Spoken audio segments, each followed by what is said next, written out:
नमस्कार बच्चों, कैसे हैं आप सब। आशा करती हूँ आप सभी अच्छे होंगे, स्वस्थ होंगे, खुश होंगे और अपनी पढ़ाई भी अच्छे से कर रहे होंगे। तो जैसा कि आप सभी जानते हैं, मैं हूँ आपकी हिंदी की अध्यापिका और मैं स्वागत करती हूँ आप सभी का आईसीटी वर्चुअल क्लासरूम में। और आज हम यहाँ पर एकत्रित हुए हैं पढ़ने के लिए क्लास 9 की हिंदी।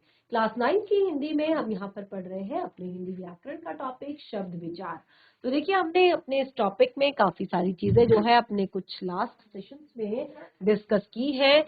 तो इस तरह से कुछ यहाँ पर हमारे टॉपिक हैं, जैसे कि हमने शब्द भंडार और उसके बाद शब्दों के वर्गीकरण से संबंधित हमने यहाँ पर टॉपिक जैसे कि अर्थ की दृष्टि से वाक्य भेद, प्रयोग की दृष्टि से वाक्य भेद, स्रोत यानी कि उत्पत्ति या इतिहास की दृष्टि से वाक्य भेद जो है टॉपिक हमने यहाँ पर पढ़ लिए हैं, जिनमें हमने सबसे पहले जैसे आप देख सकते हैं अर्थ की दृष्टि में एकार्थी शब्द, अनेकार्थी शब्द, पर्यायवाची शब्द, विलोम शब्द पढ़े। उसके बाद प्रयोग की दृष्टि से हमने सामान्य शब्द, तकनीकी शब्द, अर्ध तकनीकी शब्द, उसके बाद स्रोत, इतिहास या उत्पत्ति की दृष्टि से हमने शब्दों के यहाँ पर 4 भेद पढ़े हैं, जो है तत्सम शब्द, तत्भव शब्द, देशज शब्द, विदेशी शब्द। तो यहाँ पर हमने जो तत्सम, तत्भव, देशी और विदेशी शब्दों को हमने अपने लास्ट सेशन में पढ़ा था और आप सभी ने यहाँ तक नोट डाउन भी किया था। टॉपिक को कंटिन्यू करेंगे, आगे बढ़ेंगे और हमारा जो अगला टॉपिक यहाँ पर है वर्गीकरण के अनुसार रचना की दृष्टि से वाक्य भेद, रचना की दृष्टि से शब्द भेद। तो देखिए, यहाँ पर रचना की दृष्टि से यानी कि शब्दों की रचना कैसे की गई है, कैसे शब्दों को बनाया गया है। तो रचना की दृष्टि से शब्द भेद, ये आप हेडिंग डालेंगे। तो बिल्कुल जहां पे आपने छोड़ा है आज की डेट डालकर वहीं से आगे कंटिन्यू करेंगे, कुछ भी छोड़ेंगे नहीं बीच में। तो इसके आगे से बिल्कुल स्टार्ट करेंगे। देखिए, यहां तक हमने कंप्लीट कर लिया था, ये हमारा था जो हमारा उत्पत्ति की दृष्टि से शब्द भेद। तो अगला हेडिंग हम डालेंगे रचना की दृष्टि से, रचना की दृष्टि से शब्द भेद।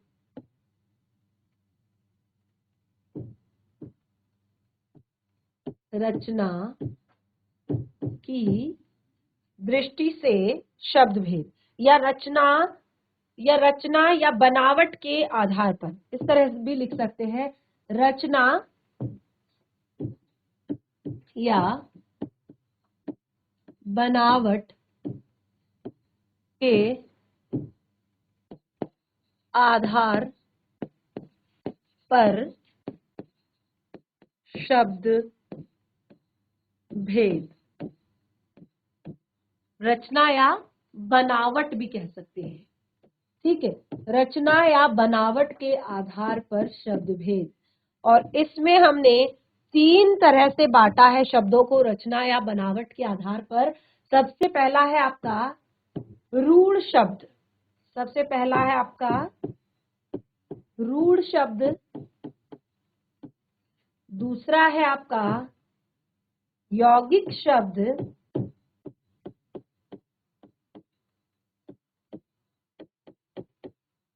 और तीसरा है आपका योग रूढ़।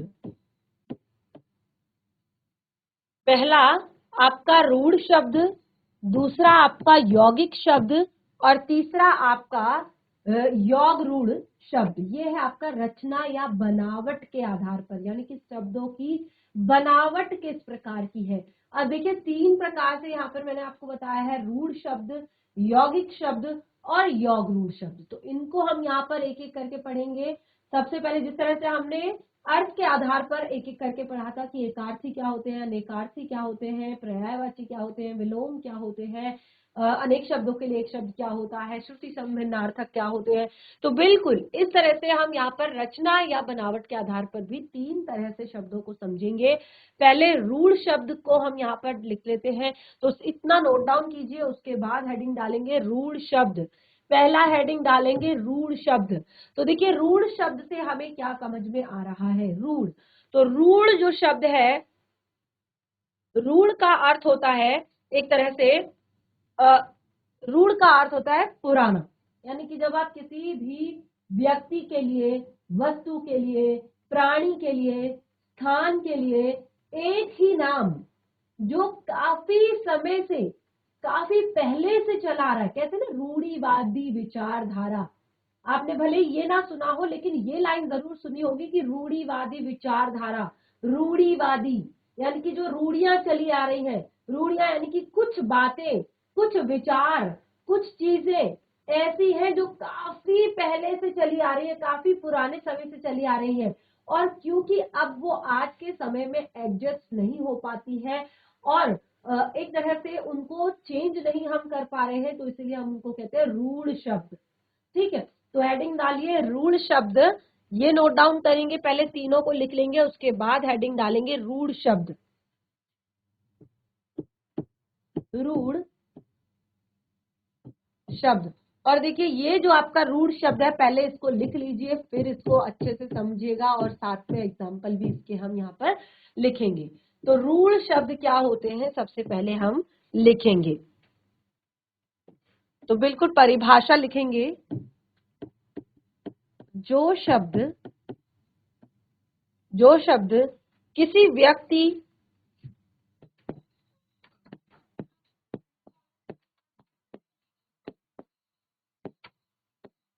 वस्तु, स्थान, जो शब्द किसी व्यक्ति, वस्तु, स्थान, प्राणी के लिए, स्थान,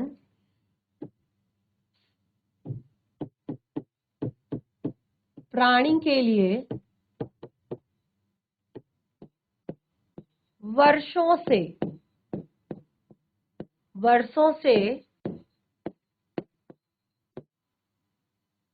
प्रयुक्त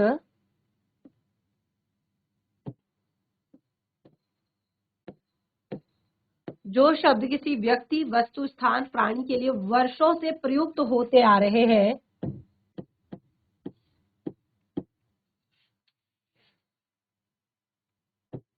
आ रहे हैं, उन्हें रूढ़ शब्द कहते हैं।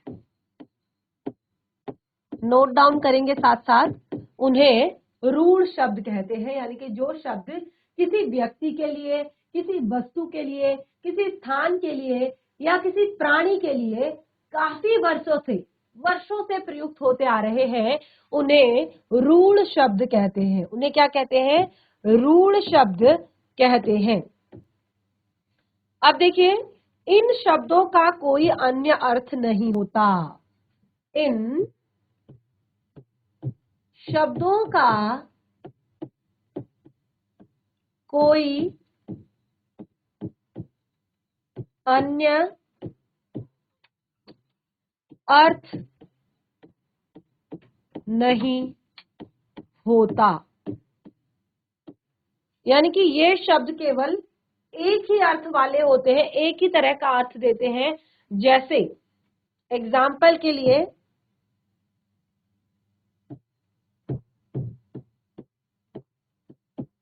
दीवार, ठीक है, हाथी, चित्र,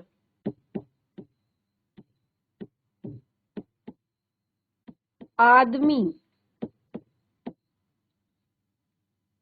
या विद्या, पुस्तक आदि, ये कुछ शब्द हैं जो कि रूढ़ शब्द हैं। ये वर्षों से प्रयुक्त हो रहे हैं किसी व्यक्ति के लिए, किसी वस्तु के लिए, किसी प्राणी के लिए, किसी स्थान के लिए, काफी समय से ये प्रयुक्त हो रहे हैं और इनका कोई दूसरा अर्थ नहीं होता। दूसरा अर्थ यानी कि एक ही अर्थ होता है इनका, कोई दूसरा अर्थ नहीं होता। ये शब्द रूढ़ शब्द कहलाते हैं। तो अब देखिए, रूढ़ शब्द मैंने आपको बता दिए, तो रूढ़ शब्दों की कुछ विशेषताएं भी है, ये आप नोट कीजिए। रूढ़ शब्दों की कुछ विशेषताएं। शब्दों की कुछ विशेषताएं। रूढ़ शब्दों की कुछ विशेषताएं। क्या विशेषताएं हैं रूढ़ शब्दों की? अब देखिए, पहली विशेषता देखिए, ये मैं यहीं पर इसलिए लिख रही हूँ ताकि आपको सारी चीजें एक ही जगह पर पता चल जाए और आप कंफ्यूज ना हो। नोट डाउन करेंगे हाथ के हाथ एक साथ। रूढ़ शब्द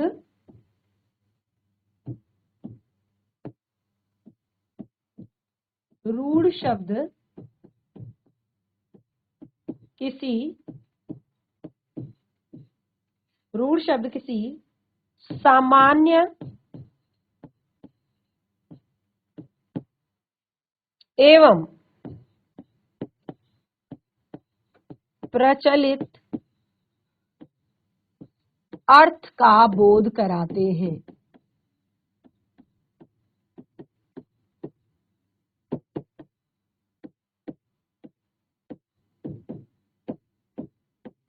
हमने कहा रूढ़ शब्द किसी सामान्य एवं प्रचलित अर्थ का बोध कराते हैं। बिल्कुल सामान्य अर्थ लेकिन प्रचलित।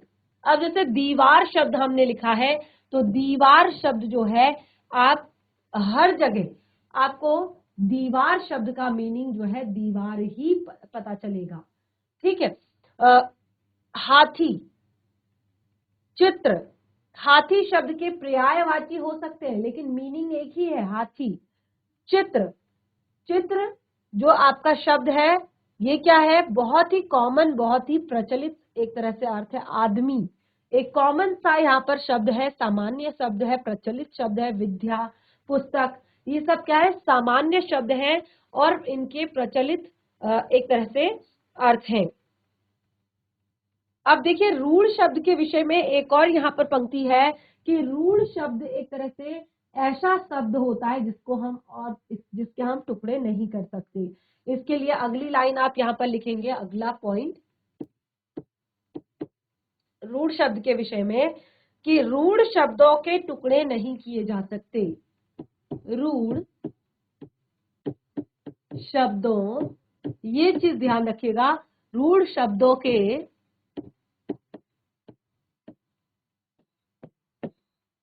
टुकड़े नहीं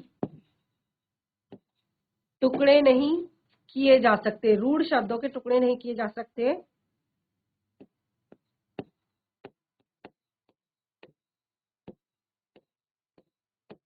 देखिए, टुकड़े नहीं किए जा सकते यदि कोई, ठीक है, यदि इनके टुकड़े किए जाएं, यदि पहले तो टुकड़े नहीं किए जा सकते यदि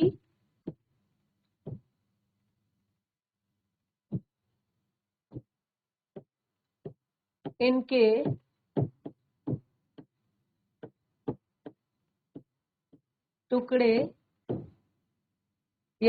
टुकड़े किए जाएं तो क्या होगा? इन टुकड़ों का कोई अर्थ नहीं निकलेगा।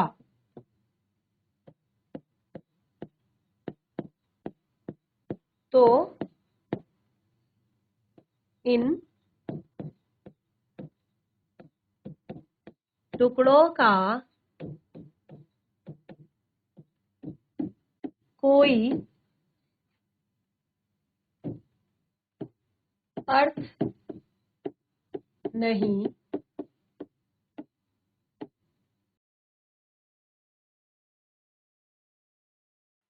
यानी कि जो रूढ़ शब्द होते हैं इनके हम टुकड़े नहीं कर सकते, यानी कि इनको हम अलग अलग दो भागों में बांट नहीं सकते, दो अलग भागों में नहीं बांट सकते। अगर इनके टुकड़े कर भी दिए जाएं, अगर इनके टुकड़े कर भी दिए जाएं तो दोनों जो शब्द होंगे उनका कोई भी अर्थ नहीं निकलेगा।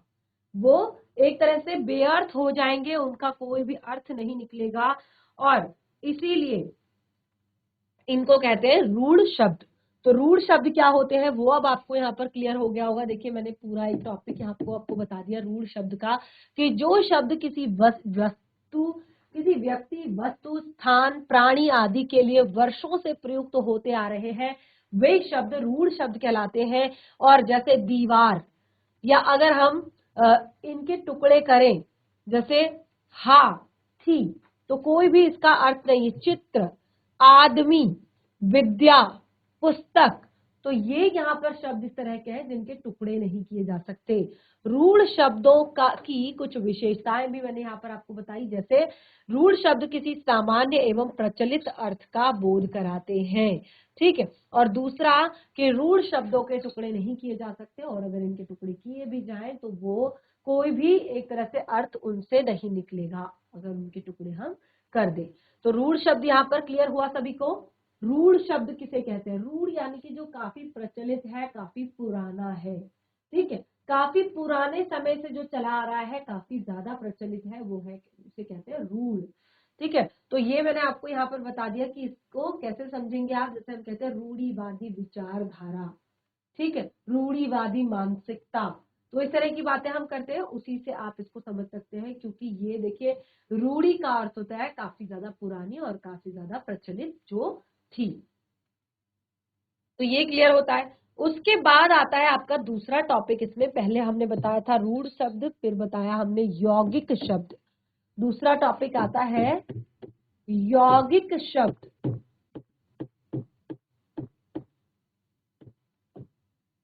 यौगिक शब्द क्या होते हैं? ये यौगिक शब्द किसे कहते हैं? यौगिक शब्द। अब देखिए, यौगिक शब्द वे शब्द होते हैं जिनको हम क्या करते हैं? योग करके बनाते हैं। यौगिक कैसे बना यौगिक शब्द? यौगिक का जो मूल एक तरह से है वो क्या है? योग करना, दोनों को क्या करना? आपस में जोड़ना, यौगिक शब्द। तो देखिए ये कैसे बना? दो या दो से अधिक शब्दांशों के, दो या दो से अधिक शब्दांशों, पूरा पूरा शब्द नहीं बल्कि जो शब्दांश होते हैं, शब्दांश यानी कि शब्दों के जो भाग होते हैं, शब्दांशों को के योग से बने, दो या दो से अधिक शब्दांशों के योग से बने शब्दों को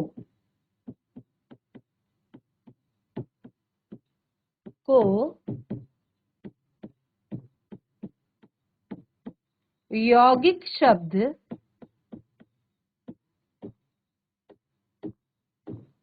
कहते हैं। दो या दो से अधिक शब्दांशों के योग से बने शब्दों को यौगिक शब्द कहते हैं, जो शब्दांशों के योग से बनते हैं, ठीक है। एग्जाम्पल देखिए, उदाहरण के लिए, जैसे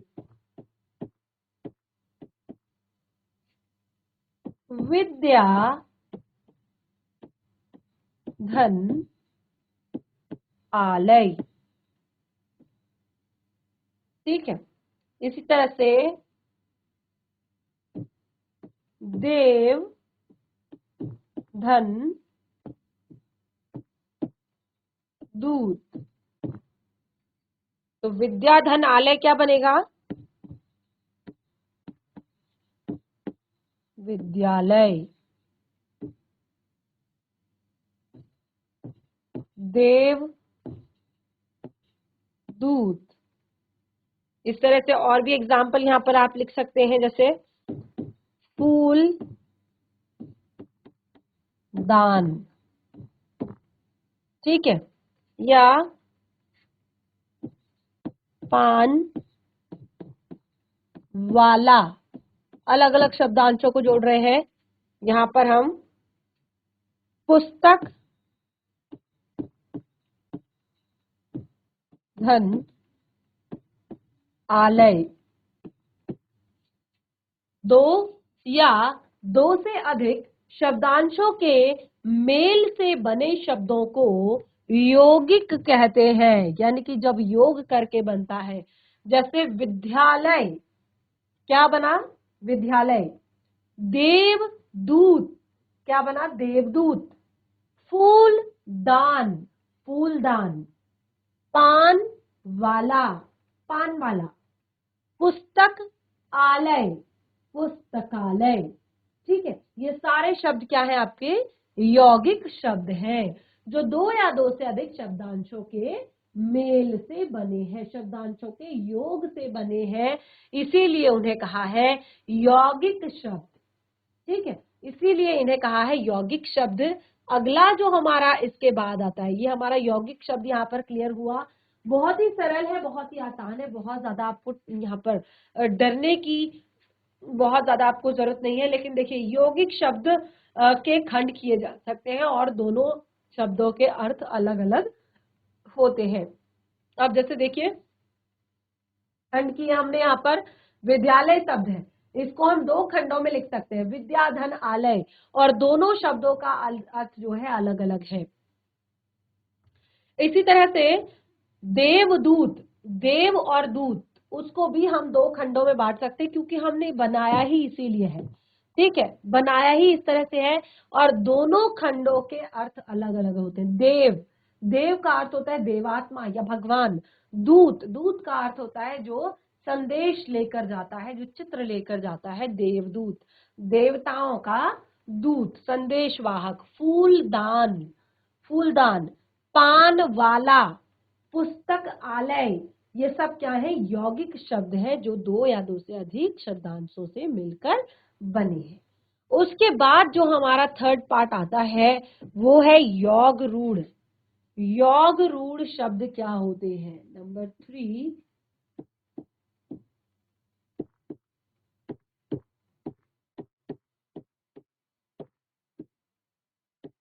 योग रूढ़। योग रूढ़ शब्द क्या होते हैं? अब देखिए, योग भी है और रूढ़ भी है। इसमें क्या है, योग शब्द भी है और रूढ़ शब्द भी है। उसके लिए आपको क्या पता होना चाहिए? आपको यौगिक किसे कहते हैं ये पता होना चाहिए, आपको रूढ़ शब्द किसे कहते हैं ये पता होना चाहिए, तभी आप इस तीसरे पार्ट को पढ़ सकते हो, समझ सकते हो। तो देखिए, हमने कहा योग रूढ़ किससे कहते हैं? योग रूढ़ जब ऐसे दो या दो से ऐसे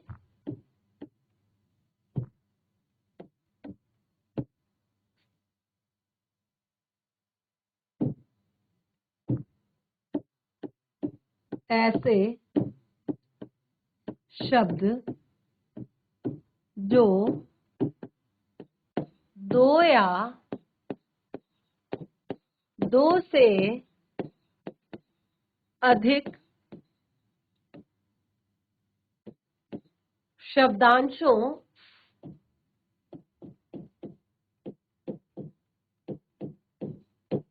दो या दो से अधिक शब्दांशों, ऐसे शब्द जो दो या दो से अधिक शब्दांशों के मेल से बने हों,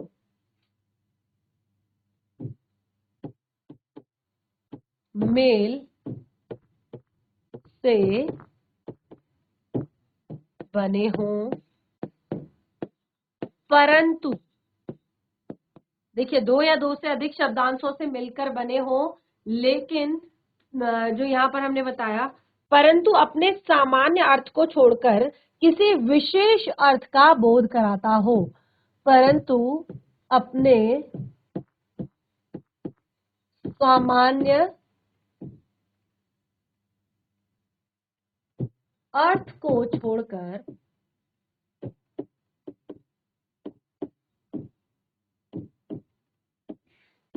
किसी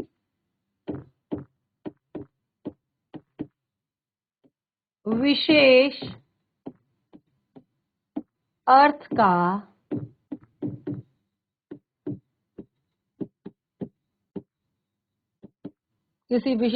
का बोध कराता है।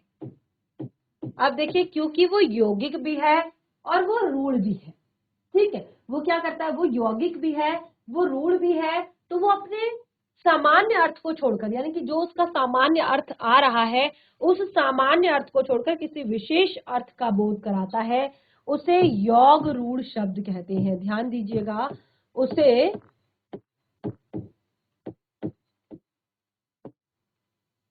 योग रूढ़ शब्द कहते हैं।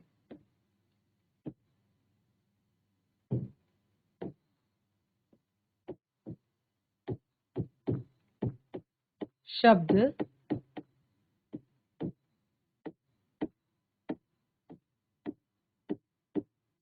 कहते हैं।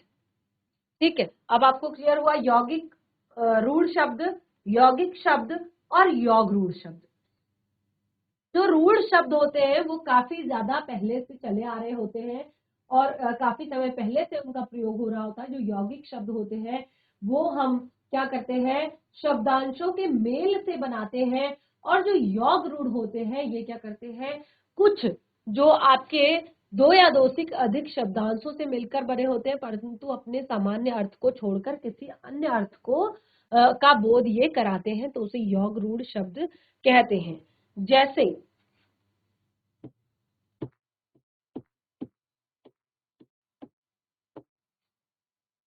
जैसे पंकज। अब देखिए ये जो आपका ऐसा शब्द है, ये आपका शब्द सीधे किसी दूसरे अर्थ को बता रहा है, यानी कि इसका अपना यहाँ पर कोई मीनिंग नहीं है। ये पंकज, जलज, ठीक है, ये सब किसके हैं, आपके कमल के पर्यायवाची हैं। इसी तरह से दशानन, दशानन, दस है आनंद जिसके, दशानन का अपना कोई यहाँ पर मीनिंग नहीं है, लेकिन ये किसी तीसरे अर्थ का बोध करा रहा है। दशानन यानी कि रावण के विषय में बता रहा है, क्योंकि दशानन, दस है आनंद जिसके, आनंद यानी कि सर, और किसके हैं संसार में 10 सर, रावण के ही है, तो रावण को दशानन कहा जाता है। ठीक है, इसी तरह से चतुरानन, चतुरानन, इसी तरह से पंचानन, इसी तरह से नीलकंठ। अब देखिए बहुत ही सरल सा ये यहाँ पर शब्द है नीलकंठ। नीलकंठ जो आपका शब्द है, ये मैंने आपको क्या बताया यहाँ पर, ये मैंने आपको बताया कि ये योग रूढ़ शब्द है। और योग रूढ़ शब्द जो है वो दो या दो से अधिक शब्दांशों से बनते हैं, बल्कि अपने सामान्य अर्थ को छोड़कर किसी विशेष अर्थ का बोध कराते हैं। तो नीलकंठ, नीला है कंठ जिसका, कौन है नीले कंठ वाले, भगवान शिव है, यानी कि इसका खुद का कोई मीनिंग यहाँ पर नहीं निकल रहा है, ये किसी तीसरे अर्थ का बोध हमें करा रहा है। उसके बाद देखिए यहाँ पर पीतांबर, पीले हैं अंबर अर्थात वस्त्र जिसके, पीतांबर, कौन है पीतांबरधारी, भगवान श्री कृष्ण। ठीक है, इसी तरह से चतुर्भुज, चतुर्भुज, चतुर्भुज कौन है, श्री हरि विष्णु। चतुर्भुज, चार भुजाओं को धारण करे हुए जिसमें शंख, चक्र और गदा और पद्म है। ठीक है, तो उन्हें कहते हैं चतुर्भुज। तो इस तरह से ये जो योग रूढ़ शब्द होते हैं, जैसे पंकज हो गया, दशानन हो गया, चतुरानन हो गया, पंचानन हो गया, नीलकंठ, पीतांबर, चतुर्भुज, ये सारे शब्द जो है क्या है, अपने सामान्य अर्थ को छोड़कर, यानी कि ये अपने आप से क्या बताना चाह रहे हैं, इस अर्थ को छोड़कर ये किसी विशेष अर्थ का बोध कराते हैं। जैसे मैंने आपको बताया नीलकंठ, नीलकंठ जो शब्द है तो उसका हम कहते हैं नीला है कंठ जिसका, तो नीलाकंठ किसका है, नीलाकंठ है भगवान शिव का। ठीक है, इसी तरह से पीतांबर, चतुर्भुज, दशानन, पंकज, ये सारे शब्द हैं आपके यौगिक, एक तरह से योग रूढ़ शब्द। तो देखिए यहाँ पर हमने जो सबसे मेन चीजें थी शब्द से, एक तरह से शब्द भेद में जो हमने पढ़ा, रचना या उत्पत्ति के आधार पर, तो तीनों चीजें यहाँ पर क्लियर हो गई। रचना और उत्पत्ति के आधार पर तीन भागों में बांटा था हमने, रूढ़ शब्द, यौगिक शब्द और योग रूढ़ शब्द। ठीक है, तो इस तरह से यहाँ पर आपने देखा। अब देखिए कुछ शब्दों को, योग रूढ़ शब्दों को हम इस तरह से समझेंगे, जैसे मैंने आपको बताया कि चार पाई। ठीक है, चार पाई, चार पाई क्या है, और ये दो शब्दों से मिलकर बना है चार और पाई, चार पाई, चार पाई। हमने क्या कहा, दो या दो से अधिक शब्दों के मेल से बने होते हैं, चार पाई। चारपाई हम एक तरह से जो 4 पैरों वाला है, गाय भी हो सकती है, ठीक है। तो चारपाई यानी कि केवल हम उसको चारपाई या खाट के लिए नहीं यूज कर रहे हैं, हम उसको यूज कर रहे हैं जिसके 4 पैर होते हैं उसके लिए, ठीक है। इसी तरह से यहाँ पर और भी बहुत सारे ऐसे शब्द हैं जिनका आप जो एक तरह से अपना सामान्य अर्थ ना देकर कुछ विशेष अर्थ यहाँ पर प्रकट करते हैं, तो उन्हें कहते हैं योग रूढ़ शब्द।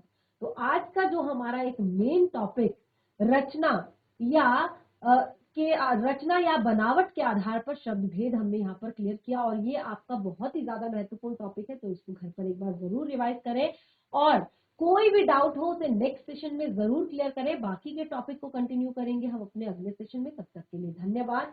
आपका दिन शुभ हो।